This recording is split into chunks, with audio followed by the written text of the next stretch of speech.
Mort de Michel Blanc. Pour Michel Simès, c'est sûr, il a vécu un moment très pénible. Interrogé sur le plateau de Buzz Télévision, Michel Simès a accepté de revenir sur les circonstances de la mort de Michel Blanc. Il y a quelques jours, les proches de Michel Blanc ont pu dire un dernier au revoir à l'acteur, décédé le 3 octobre dernier à l'âge de 72 ans.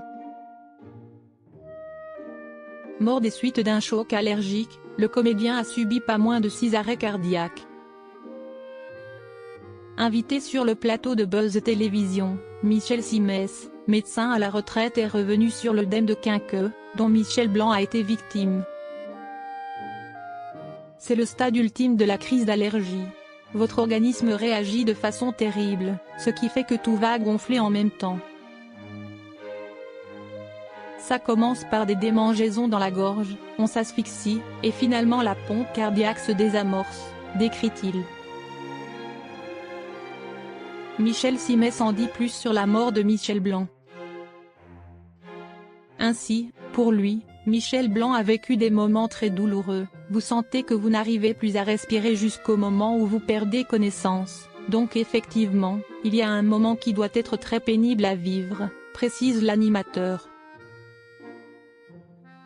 Pour pouvoir contrer les effets d'une allergie aussi grave, seule une piqûre d'adrénaline peut régler le problème. On s'injecte le produit directement dans la cuisse pour contrer la réaction allergique. Toutefois, l'ancienne acolyte d'Adriana Carambeu ne souhaite pas en dire plus au sujet de la mort de Michel Blanc. L'acteur a vécu des moments très douloureux avant de succomber.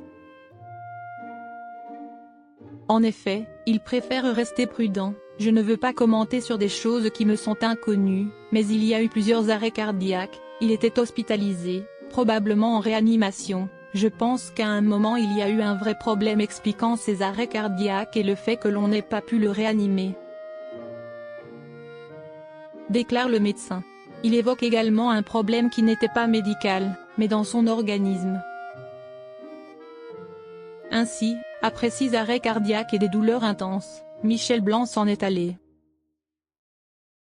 Il restera gravé dans la mémoire de tous les Français, qui le verront toujours comme le célèbre Jean-Claude Duss, dans Les Bronzés. Il laisse derrière lui une compagne, qui a pu compter sur le soutien des acteurs du Splendide pour la réconforter lors des funérailles de son défunt mari.